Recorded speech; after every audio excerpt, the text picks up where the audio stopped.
కఫము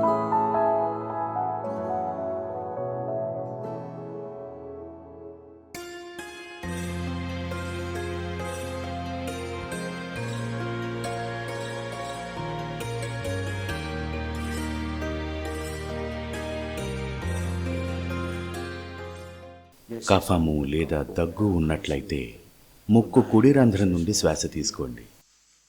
ఆపండి. కఫం గిఫం సంబంధిత వ్యాధులన్నీ కూడా ఎడమ రంధ్రం నుండి స్వాహా చేసేయండి, తరిమేయండి. ఇలా 5 సార్లు చేయాలి. దీర్ఘంగా శ్వాస తీసుకుని వదలండి. దీంతో కఫానికి చెందిన వ్యాధులు నయమవుతాయి. 1-2 రోజుల్లోనే అద్భుతం జరుగుతుంది. అలాగే వేడికి చెందిన, పిత్తానికి చెందిన సమస్యలుంటే కుడి రంధ్రాన్ని మూసి ఎడమ రంధ్రం ద్వారా శ్వాసించండి. నోటిలో బొబ్బలు ఉన్నా, కళ్ళల్లో వేడి ఉన్నా, ఆడవారికి నెలసరి సమస్యలు ఉన్నా, పుండ్లు గాయాలు త్వరగా మానకపోతున్నా, లేదా ముఖం మీద మొటిమలు ఉన్నా అది పిత్తానికి చెందిన సమస్య. కుడివైపు రంధ్రాన్ని మూసి ఎడమవైపు రంధ్రం నుండి శ్వాస తీసుకోండి. గురుమంత్రాన్ని జపించండి. ఇప్పుడు కుడివైపు నుండి ఊపిరి వదలండి. నీళ్లలోకి చూస్తూ గురుగీతాన్ని, శివగీతాన్ని పఠించి ఆ నీళ్లు తాగండి. ఒకవేళ ఎక్కువగా వేడి సమస్య ఉన్నట్లయితే, వేడి సమస్య ఎక్కువైతే మనం ఏం చేయాలి? నాలుకను అంగిలిపై ఉంచి నోటితో శ్వాసను తాగండి 5 సార్లు. అంతకు మించి వద్దు, లేదా మందాగ్ని అయిపోతుంది. మీకు మందాగ్ని ఉండి ఆకలి తక్కువైతే వజ్రాసనంలో కూర్చొని ఊపిరంతా బయటకు వదిలి కడుపును లోపలికి బయటకి చేస్తూ రమ్ రమ్ రమ్ రమ్ రమ్ అని జపించండి 25 సార్లు. ఇలా 5 సార్లు చేయండి. శ్వాస వదిలేసి రమ్ అని జపించండి 25 సార్లు.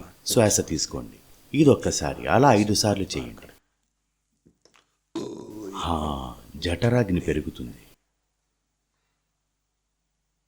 వాయు సమస్య ఉన్నట్లయితే వాయుముద్రను వేసి శ్వాస తీసుకుని నిమిషం పాటు దాన్ని లోపల ఉంచి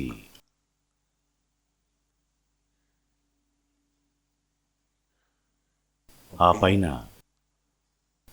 శ్వాస బయటకు వదలండి. 40 సెకండ్ల పాటు మీ నాభిని లోపలికి బయటికి చేయండి. బయటకు తక్కువ, లోపలికి ఎక్కువ. జీర్ణక్రియ బాగా జరిగి కొంత వాయు సమస్య తగ్గుతుంది. వాయునాశక్ ఈ మంత్రాన్ని తీసుకోండి. వాయు సమస్య వృద్ధాప్యంలో చాలా మందికి ఉంటుంది. వర్షపు నీటిలో స్నానం చేసినట్లయితే వృద్ధాప్యంలో కీళ్ల నొప్పులు, వాయు సమస్యలు, పక్షవాతం లేదా వృద్ధాప్యంలో చేతి వణుకు కూడా వస్తుంది. చేతి వణుకు వ్యాధి అనేది వాయు ప్రకోపం.